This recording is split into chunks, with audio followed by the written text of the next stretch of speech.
የልቡና ችሎት። ደራሲ ዲያቆን በረከት አዝመራው። አዘጋጅ ገብረ መስቀል ወርቅነህ።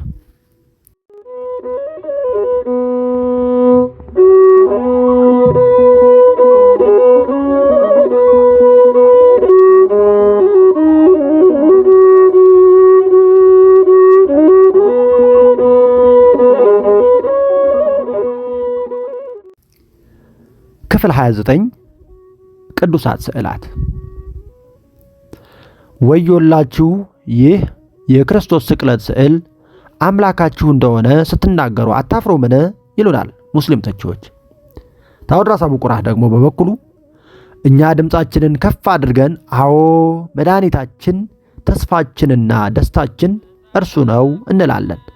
በዋናነት የሚጠሉት ስዕሉን ሳይሆን በስዕሉ የተገለጠውን የተሰቀለውን ክርስቶስ አስተምህሮ ስለሆነ ስዕላትን አትተዋቸው፣ ቢሰርቧችሁም በደስታ ተቀበሉት።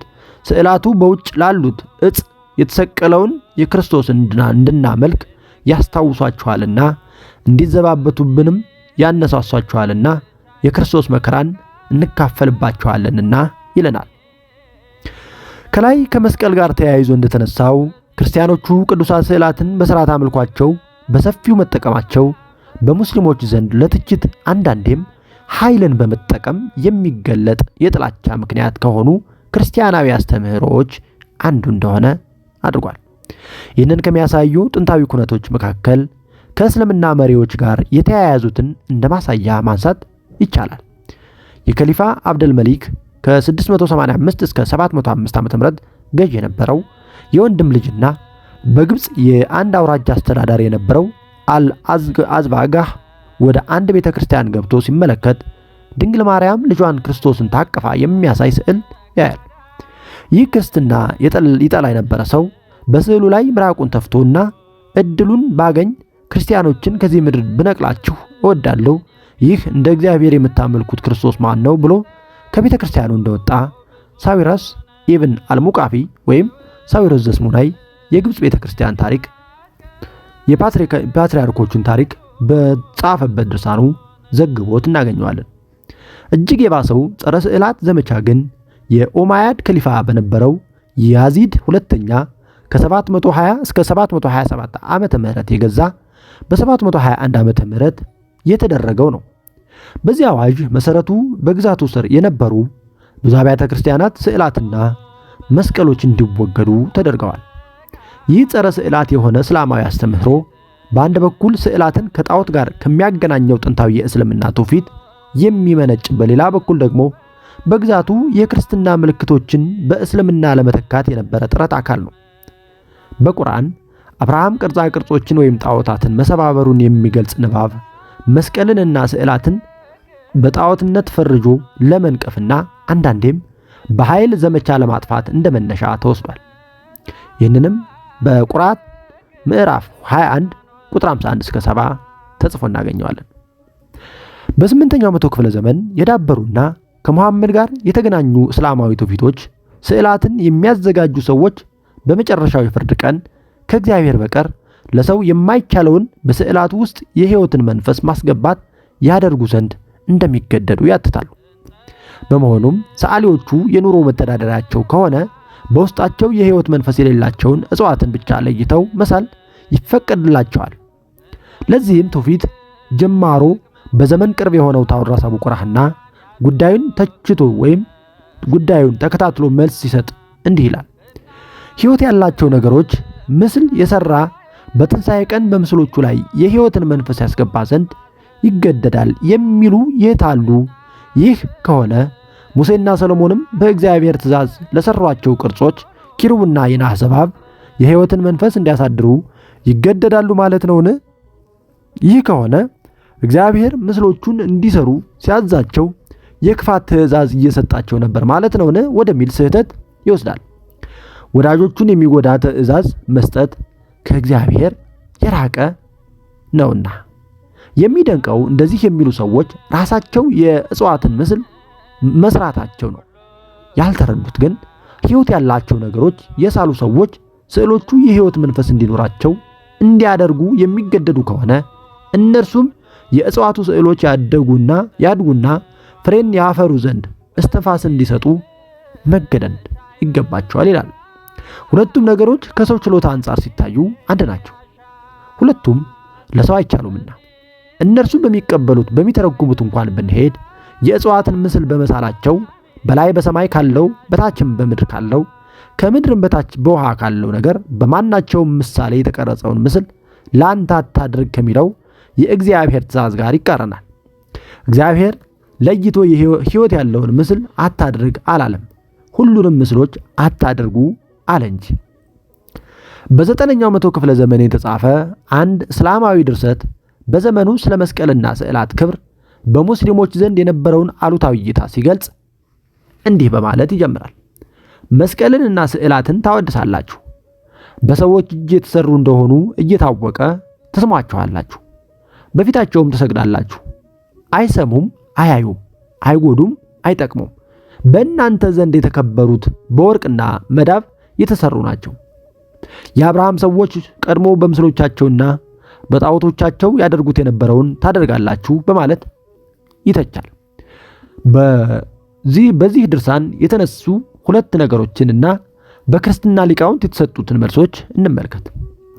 የመጀመሪያው ክርስቲያኖቹ የማይገባ ክብርና ስግደት ለመስቀልና ለስዕላት ትሰጣላችሁ፣ ይህ ጣዖት አምላኪ የነበረ የአብርሃም ዘመዶች ያደርጉት የነበረና አብርሃም ጥሎት የወጣው ስህተት ነው የሚል ነው። ይህም ሙስሊሞች የአብርሃም እምነት አስቀጣይ እንደሆኑ ከሚያምኑት እምነት ጋር የተያያዘ ነው። ሁለተኛው ትችት ደግሞ የመስቀልና የስዕላት ክብራቸው በሚሰሩበት ቁስ አይነት ይለያያል የሚለው ነው። ለመጀመሪያው ትችት የተሰጡ መልሶችን እንመርምር። ከምንጩ ስንጀምር ሁሉም ክርስቲያን ሊቃውንት በአንድነት የሚመልሱት የስዕላት ክብርና አገልግሎት መነሻው ሙስሊም ተቺዎች እንደሚሉት የአብርሃም ሰዎች ቀድሞ በምስሎቻቸውና በጣዖቶቻቸው ያደረጉት እንደነበረው አይነት የአሕዛብ ጣዖታዊ ልማድ ሳይሆን የብሉይ ኪዳን አምላካዊ ትእዛዝና ሐዋርያዊ ትውፊት ነው። በእርግጥ የክርስቲያኖቹ ሥርዓት መጽሐፍ ቅዱስን የሚቃወሙ እንደሆነ ለማሳየት ሙስሊሞቹና አይሁዶቹ ስዕላትን ለመንቀፍ የብሉይ ኪዳንን የሙሴ ሕግ ይጠቅሱ ነበር። ከግብፅ ምድር ከባርነት ቤት ያወጣው እግዚአብሔር አምላክ እኔ ነኝ፣ ከኔ በቀር ሌሎች አማልክት አይሆኑልህ፣ በላይ በሰማይ ካለው በታችም በምድር ካለው ከምድርም በታች በውሃ ካለው ነገር የማናቸውን ምሳሌ የተቀረጸውን ምስል ላንተ አታድርግ፣ አትስገድላቸው፣ አታመልካቸውም የሚለው በኦሪት ዘጸአት ምዕራፍ 20 ቁጥር 2 እስከ 5፣ ኦሪት ዘዳግም ምዕራፍ 6 ቁጥር 13 ያለውን ኃይለ ቃል ይጠቅሳሉ። ክርስቲያኖች ሊቃውንቱ ይህንን ሕግ ጣዖት አምልኮን የሚመለከት እንጂ ስዕላትን በአምልኮ መጠቀምን እንደማያመለክት ደጋግመው ይናገራሉ። ይህንን ጥቅስ ብቻውን ሳይሆን ከሌሎቹ የብሉይ ኪዳን ትእዛዛት ጋር በአንድነት መረዳትም እንደሚገባ ይናገራሉ። ይህ ሕግ ስዕላትንና ቅርጻ ቅርጾችን በራሳቸው አምላክ ናቸው ብሎ ማምለክን እንጂ ለእውነተኛው አምላክ አምልኮ አጋዥነት መጠቀምን እንደማይከለክል ከሙሴ ዳዊትና ሶሎሞን ታሪኮች ጠቅሰው ይከራከራሉ። ሙሴ በእግዚአብሔር ትእዛዝ ታቦትን ቀርጿል። የኪሩብን ምስልም በታቦቱ ላይ አድርጓል። እስራኤል ይድኑበት ዘንድ የነሐስ እባብ ሰርቶ በምድረ በዳ በዓላማ ላይ ሰቅሏል። ነቢያቱ ሙሴ፣ ኢያሱ፣ ዳዊትና ሶሎሞን በታቦተ ጽዮን ፊት ሰግደዋል። ይህንንም በኦሪት ዘዳግም ምዕራፍ 20 ቁጥር 6፣ ኦሪት ዘኍልቍ ምዕራፍ 21 ቁጥር 9፣ መጽሐፈ ኢያሱ ምዕራፍ 7 ቁጥር 6 ላይ የምናገኛቸው ናቸው። እነዚህ ሁሉ ጣዖት አምልኮ ከተባሉ እግዚአብሔርን የጣዖት አምልኮ መስራች ነቢያቱንም ጣዖት አምላኪዎች ማድረግ ነውና የሕግ መጻሕፍት በአንድ በኩል የተቀረጸውን ምስል ላንተ አታድርግ፣ አትስገድላቸው፣ አታምልካቸውም ማለታቸው፣ በሌላ በኩል ደግሞ ነቢያት ምስሎቻችን እና ቅርጻችን ወይም ቅርጻ ቅርጾቻችን በሰማያዊ ቤተ መቅደስ አምሳል የተሰራ ድንኳን ቤተ መቅደስ፣ ታቦት፣ የኪሩብ ምስል፣ የነሐስ እባብ ወዘተ እንዲሰሩ እና በአምልኳቸው እንዲጠቀሙባቸው በእግዚአብሔር መታዘዙ የሚናገረው መልእክት ግልጽ ነው። እነዚህን ነገሮች ማምለክ ጣዖት አምልኮ ነው። ለእርሱ ብቻ አምልኮ የሚገባውን እውነተኛውን ለማምለክ ስዕላትን ጨምሮ ሌሎች ፍጥረታትን ግን ረዳት ሊሆኑ ይችላሉ። ከሰው ውሱንና ቁሳዊ ተፈጥሮ የተነሳ ለእውነተኛው አምልኮ የቁሳዊው ፍጥረታት እርዳታ ያስፈልጋል። እግዚአብሔርም ይህንን ፈቅዷልና ክርስቲያን ሊቃውንቱ ስዕላትን የማክበርና በሥርዓት አምልኮ የመጠቀም ምንጩ ከእግዚአብሔር መሆኑን ለማሳየት ከብሉይ ኪዳን አልፈው ከጥንታዊ የቤተ ክርስቲያን ትውፊትም ይጠቅሳሉ። ይህ ትውፊት አብጋር የሚባል ከ1350 ዓመተ ምህረት እንደገዛ የሚነገር ክርስቶስ በምድር ላይ በተመላለሰበት ዘመን የነበረ የሶርያ ኤዴሳ ንጉሥ ታሞ ስለነበር የክርስቶስን ዝና ሰምቶ ወደ እርሱ ሄዶ ይፈውሰው ዘንድ ወደ እስራኤል መልእክት እንደላከና ክርስቶስ ወደ እርሱ ባይሄድም ሐዋርያ እንደሚልክለት ቃል ገብቶለት የፊቱን መልክ በታምራት አትሞ እንደላከለት የሚናገር ነውና ስለ ኤዴሳው ስዕል የበለጠ ለማወቅ እንግዲህ በዘ ዶክትሪን ኦፍ ኤዲ ዘ አፖስትል የሚለውን መጽሐፍ ማንበብ ይገባል። ይህንን ትውፊትም ተከትሎም በኤዴሳ የዚህ ትውፊት ባለቤት ማለት ነው ስዕል መገኛ የሆነ የክርስቶስ ስዕል ቤተ ክርስቲያን እንደነበርና በእስልምና ክርስትና ተዋጽኦ ትልቅ ቦታ እንደነበረው ተመራማሪዎች አጥንተዋል። ይህ ትውፊት የስዕላት አገልግሎትና ጥቅም ከጥንት ቤተ ክርስቲያን ጅማሮ እንደነበረ የሚያሳይ በመሆኑ ከሙስሊሞቹ ጋር በነበረው ክርክሮች ክርስቲያኖቹ ይህን ጥንታዊ ትውፊት በመጥቀስ ስዕላት ራሱ ክርስቶስ የፈቀዳቸው እንደሆኑ ለማሳየት ጥረዋል። በተጨማሪም ስዕላት በዓለም ላይ ባሉ በሁሉም አብያተ ክርስቲያናት እስከ ፕሮቴስታንቲዝም እስከ 16ኛው መቶ ክፍለ ዘመን መነሳት ድረስ ማለት ነው መገኘታቸው ስርዓቱ ከሐዋርያት ዘመን ጀምሮ የነበረ መሆኑን እንደሚያሳይ የተከራከሩ ሊቃውንትም አሉ። በመንፈስ ቅዱስ ኃይል የተሰራ ሐዋርያዊ ትውፊት ብቻ እንጂ ከጊዜ በኋላ በአንድ አካባቢ የተፈጠረ አካባቢያዊ ልማድ በሁሉም አብያተ ክርስቲያናት ከጥንት ጀምሮ ሊገኝ አይችልምና በማለትም ይነጋገራሉ። መስቀልና ስዕላት ከጣዖት ጋር ብቻ ግንኙነት የሌላቸው መሆኑን ለማሳየት የምንጫቸውን ጤናማነት ማሳየት ብቻ ሳይሆን ነገረ መለኮታዊ ማብራሪያዎችንም ተሰጥቷል። በዚህም መሰረት ክርስቲያኖች ክብር የሚሰጡትና የሚሰግዱት መስቀሉና ስዕላቱ ለተወከሉባቸው አካላት ለክርስቶስ፣ ለድንግል ማርያም፣ ለቅዱሳን እንጂ ከዚህ በተነጠለ ሁኔታ መስቀሉና ስዕላቱ ለተሰሩባቸው ቁሶች አይደለም። አቡ ቁራህ ይህንን ለማሳየት የእስልምና ስርዓት አምልኮን እንደማነጻጸሪያ ያነሳል። ሙስሊሞች አምላካቸውን ሲያመልኩ በስግደት ስርዓታቸው መሬትን በጉልበታቸውና በግንባራቸው መንካታቸውን ጠቅሶ ይህንን የሚያደርጉት መሬትን በማክበር ወይም በማምለክ ነውን ብሎ ይጠይቃቸዋል። እንደ አቡ ቁራህ መክንዮ ሰዎች ባህሪያቸውን ወይም የኛ ባህሪ ማለት ነው ውሱንነት የተነሳ ውሱንነት ያለው በመሆኑ ቁሳዊ ተፈጥሮ ስላለን እግዚአብሔርን ለማምለክ ግዴታ ቁሳዊና ፍጥረታዊ ነገሮችን መሬትንና አቅጣጫን እንጠቀማለን። ለዚህም የሚጠቅሙንን ቁሳዊ አካላትንም የሚገባቸውን ክብር እንሰጣቸዋለን።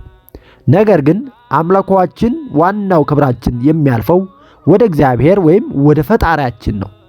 እነዚህ ነገሮች የማምለኪያ መንገዶች እንጂ ፍጻሜ አይደሉምና። ስዕላትን ከጣዖት አምልኮ ጋር የሚያዛምሩት ሙስሊሞች አንዱ ትችታቸው ስዕላት ለማይወስነው አምላክ ውሱን ቅርጽ በመስጠት ስለ እግዚአብሔር የተሳሳተ እይታ እንዲኖረን ያደርጋሉ የሚለው ነው። ለዚህም መልስ የሰጡ ክርስቲያን ሊቃውንት እግዚአብሔር በዚህ መልክ የሚቀርበው በስዕላት ብቻ ሳይሆን በቅዱሳት መጻሕፍት ወይም በመጽሐፍ ቅዱስና ቁርአንም ጭምር መሆኑን ይጠቁማሉ። የፍጡራን አእምሮ ከውሱንነቱ የተነሳ የማይወሰን ነገርን ማየት ወይም መረዳትና አምልኳዊ ግንኙነት መፍጠር ስለማይችል እግዚአብሔር በቅዱሳት መጻሕፍት ዓይን፣ እጅ፣ እግር፣ ፊት፣ ቀኝ፣ መቀመጫ ወይም ዙፋን እና የመሳሰሉት በፍጥረታት ዘንድ የምናውቃቸው የአካላት ክፍሎች እንዳሉት በቅዱሳት መጻሕፍት መገለጹን ጠቅሰው ስዕላት ለእግዚአብሔር ቅርጽ ይሰጣሉ ብለን ከተውናቸው ይህንን የሚያመለክቱ የቅዱሳት መጻሕፍት ቃላትስ ለምን እንቀበላቸዋለን ብለው ይጠይቃሉ። ከጣዖት አምልኮ ጋር ተያይዞ የሚነሳው ሌላው ትችት ለቅዱሳት ሰዎችና መላእክት ስዕሎች ለምን ይሰገዳል? ስግደት ለእግዚአብሔር ብቻ አይደለምን? የሚለው ነው። ለዚህም እስላማዊ ትችት መልስ ከሰጡት ውስጥ ዮሐንስ ዘደማስቆ ቀድሞ ይነሳል። ዮሐንስ ቅዱሳት ስዕላትን ስለሚነቅፉት የተጻፈ የሚል ርዕስ በሰጠው ድርሳኑ በቅዱሳት መጻሕፍት ዕውቅና ያላቸው ሁለት አይነት ስግደቶች እንዳሉ ይናገራል። የአምልኮ ስግደትና የአክብሮ ስግደት። በዚህ መሰረት ለቅዱሳን የሚደረገው ማንኛውም ስግደት በሁለተኛነት የተጠቀሰው የአክብሮት ስግደት ሲሆን ይህም በቅዱሳት መጻሕፍት የሚደገፍ እንደሆነ መጻሕፍትን በመጥቀስ ያስረዳል። ዮሐንስ ከብሉይ ኪዳን መጻሕፍት ድጋፍ የማምጣት ተቺዎቹ ለተቀረጸው ምስል አትስገድ የሚለውን ከላይ የጠቀስነውን የብሉይ ኪዳን ሕግ እየጠቀሱ ይከራከሩ ስለነበር ነው። ቅዱሳንን በስዕላቸው በኩል ማክበር ያስፈለገባቸው ምክንያቶች በክርስትና ሊቃውንት ተብራርተዋል። የመጀመሪያው ስዕላት ስለ ቅዱሳን ተጋድሎ፣ ለአምላካቸው ስላላቸው ፍቅር እና ስለ ሥራዎቻቸው ትዝታን በቀላሉ ስለሚፈጥሩ በአክባሪዎቹና በቅዱሳኑ መካከል ጥልቅ መንፈሳዊ ግንኙነትን ለመፍጠር በእጅጉ ይረዳሉ የሚል ነው። ይህ በስዕሎቻቸው በኩል ለቅዱሳን የሚሰጥ የምዕመናን አክብሮት ከቅዱሳን ምልጃና በረከት የሚያስገኝና በሁለት አቅጣጫ የሚመሰረት ጥልቅ ወዳጅነት ወይም ግንኙነት እንደሆነም አቡ ቁራህ እንዲህ በማለት ይገልጸዋል። ይህ ተግባር ከቅዱሳን ጋር ስለሚያገናኛቸው ክርስቲያኖች የቅዱሳንን ሕይወት በሚያሳዩ ስዕላት ፊት በአክብሮት መስገዳቸው ጠቃሚ ነው። በቅዱሳን ስዕላት ፊት ሰግዶ ያ ቅዱስ ለእርሱ ይጸልይለት ዘንድ የማያነሳሳው አለን? በፍጹም። የሚሰግደውም ብዙ ንግግር መናገር እንደማያስፈልገው ያውቃል። ቅዱሱ ምን እንደሚያስፈልገው ከራሱ በላይ ያውቅለታልና። ለቅዱሳን በስዕላቸው አንጻር የሚሰግድ ሰው በቀላሉ የሚያገኘው ታላቅ በረከት ይህ ነው። ይህንን ለማግኘት የማይሳሳ ማን ነው? በማለትም በጥያቄ መልክ ይጠይቃል። ሁለተኛው ደግሞ በተለይ ማንበብና መጻፍ የማይችሉ ሰዎች በስዕላቱ ከሚታየው የክርስቶስና የቅዱሳኑ ሕይወት መንፈሳዊ ትምህርትን ያገኛል። የአምላካቸውን ሰው መሆንና የማዳን ሥራዎቹን ይገነዘባሉ። ቅዱሳንን ለመምሰልም ይነሳሳሉ የሚለው አመክንዮ ነው። ታዎድራስ አቡ ቁራህ እንደሚለው ስዕላት ከመጻሕፍትም የቀለሉ የተማረም ያልተማረም በቀላሉ የሚረዳቸውና ለትውስታችን ቅርብ የሆኑ መማሪያዎቻችን ናቸው በማለት ይናገራል። በሌላ አገላለጽ ስዕላት የሚታዩ ትምህርቶች ናቸው። ከዚህ በመነሳት ሙስሊሞች አምላካዊ መልእክት ተጽፎባቸው ብለው ለሚያምኑባቸው መጽሐፋቸው ለቁርአን ትልቅ ክብር እየሰጡ ክርስቲያናዊ መልእክቶችን የያዙ ስዕላት ክብር አይገባቸውም ማለት ምክንያታዊ አይደለም። ክብር የሚሰጥበት መንገድ ቢለያይም ዓላማው አንድ ነውና ብሎ ይናገራል። ብራና ተራ ነገር ቢሆንም የእግዚአብሔር ወይም የነቢያት ስም ሲጻፍበት ግን ትልቅ ክብር ይኖረዋል። ይህንን ክብር ያገኘው በላዩ ላይ ከተጻፈበት መልእክት የተነሳ በመሆኑ ብራናውን ማክበራችን እግዚአብሔርን ወይም ነቢዩን የማክበራችን ማሳያ እንጂ ሌላ እንግዳ ክብር አይደለም። በመሆኑም ስዕላት የሚከበሩት ከያዙት መልእክት የተነሳ እግዚአብሔርን በማክበር እንጂ በክርስትና ከእግዚአብሔር ጋር ተያያዥነት የሌለው ለፍጥረታት የሚሰጥ ጣዖታዊ የሆነ ክብር የለም። ክርስቲያን ሊቃውንት እንዳተቱት ለቅዱሳት ስዕላት የሚደረገው ክብርና ስግደት ከጣዖታት አምልኮ ፈጽሞ የሚለያይበት መሰረታዊ ምክንያት ቅዱሳት ስዕላት የክርስቶስ በሥጋ የወለደችው የድንግል ማርያምና የእግዚአብሔር ወዳጆች የሆኑ የቅዱሳን መታሰቢያ በስዕላቱ ላይ ስላለ ነው።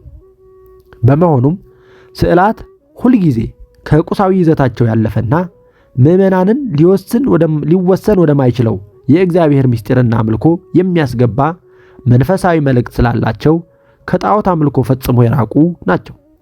ለቅዱሳንና ለስዕሎቻቸው የሚሰጠው ክብርም መዳረሻው እነዚህ የቅዱሳን ያመለኩትና ያገለገሉት እውነተኛው አምልኮ እግዚአብሔር አምላክ እንደሆነ ነው። በጣዖታት ግን አምልኮው የሚሄደው ወደ ጣዖታቱና እነርሱ ወደ ወከሉት ውሱን ፍጥረት ነው እንጂ አምልኮ የሚገባው ረቂቁና ልዑሉ አምላክ አይታሰብበትም። ሌላው በክርስትና እስልምና ተዋሶዎች ከቅዱሳን ስዕሎች ክብር ጋር ተያይዞ ተደጋግሞ የሚነሳው የቅዱሳንን አጽም ማክበርና በቤተ ክርስቲያን ውስጥ ማስቀመጥ ነው። በእርግጥም የቅዱሳን ሰዎች አጽም ማክበርና በልዩ ሁኔታ መጠበቅ እንደ ክርስትናም ባይሆን በተለያዩ የእስልምና ትውፊቶችም ጭምር የሚደረግ ነገር ነው።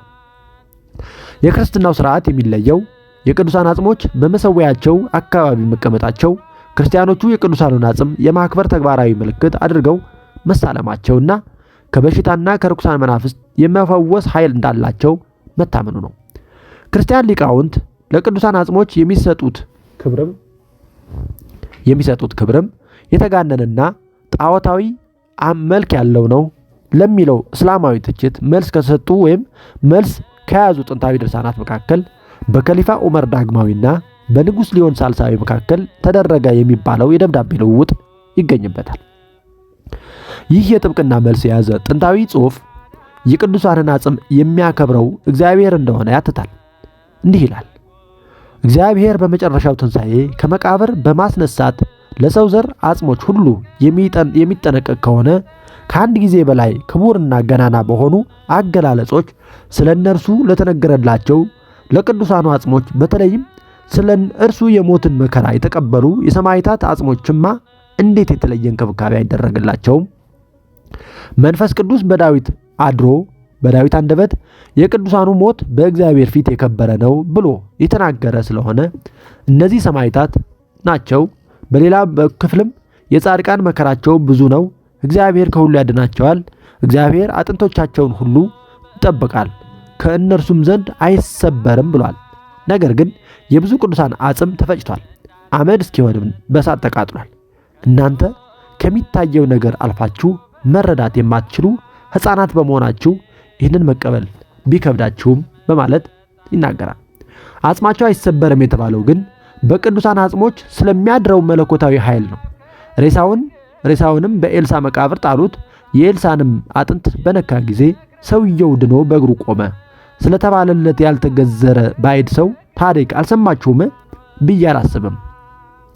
የእግዚአብሔር ኃይል ካደረበት በቀር የአንድ ተራ ሰው አጽም እንዴት ሙት ሬሳ ሊያስነሳ ይችላል? የእግዚአብሔር ፍርድ ከሰዎች ፍርድ የተለየ በመሆኑ በሞተ ሰው መቃብር ውስጥ ማደር ለሕያው እግዚአብሔር የሚያረክስ አይደለምና በማለት ይናገራል። ደራሲው እግዚአብሔር ለቅዱሳንና ለአጽሞቻቸው የሰጠውን ክብር መቃወም የከፋ ቅናት ውጤት እንደሆነ በመጠቆም ጠንከር ያሉ የተግሳጽ ቃላትን ይወረውራል። በሌላኛው የ8ኛው መቶ ክፍለ ዘመን ድርሰት አንድ አረብ ሙስሊም አንድን ክርስቲያን ለምን የሰማዕታትን አጽም እንደሚያከብሩ ሲጠይቀው እኛ የምንሰግደው በሰማዕታት አጽም በኩል ድንቆችንና ምልክቶችን ለሚያደርገው ለእግዚአብሔር ነው በማለት ይመልሳል። ይህ ክርስቲያን መነኩሴ በሰጠው መልስ እንዳብራራው ሰማዕታትን ማክበር እግዚአብሔርን የማምለክ ማሳያ ነው። ቀድሞ በወዳጆቹ በሰማዕታት አጽም ድንቆችንና ታምራትን በማድረግ ክብሩን በእነርሱ በኩል ያነሳው ወይም የገለጠው ራሱ እግዚአብሔር ነውና። ቀደም ብለን ስለ መስቀል ክብር ስንነጋገር እግዚአብሔር ፍቅሩን በመስቀል በኩል ስለገለጸ ክርስቲያኖችም የምስጋና አምልኳቸውን በመስቀል በኩል ያቀርባሉ የሚለውን የክርስቲያን ሊቃውንት መልስ ጠቁመናል። ይህ በሰማዕታትና በጻድቃን አጽም በኩል ድንቆችንና ምልክቶችን ለሚያደርገው ለእግዚአብሔር አጽሞቻቸውን በክብር በመያዝ የምስጋና አምልኮ እናቀርባለን የሚለው መልስም ተመሳሳይ አመክንዮ ይዞ እናገኘዋለን። በሁለቱም በኩል መንገዱን የመረጠው እግዚአብሔር ነው። ክርስቲያኖች ግን እግዚአብሔር በመረጠው መንገድ መልስ የሚሰጡ ናቸውና። ቀጣዩን በቀጣዩ ክፍል እንመለከተዋለን። እስከዛው ቸርን ሰንብት። ወስብሐት ለእግዚአብሔር ወለወላዲቱ ድንግል ወለመስቀሉ ክቡር። ይቆያል።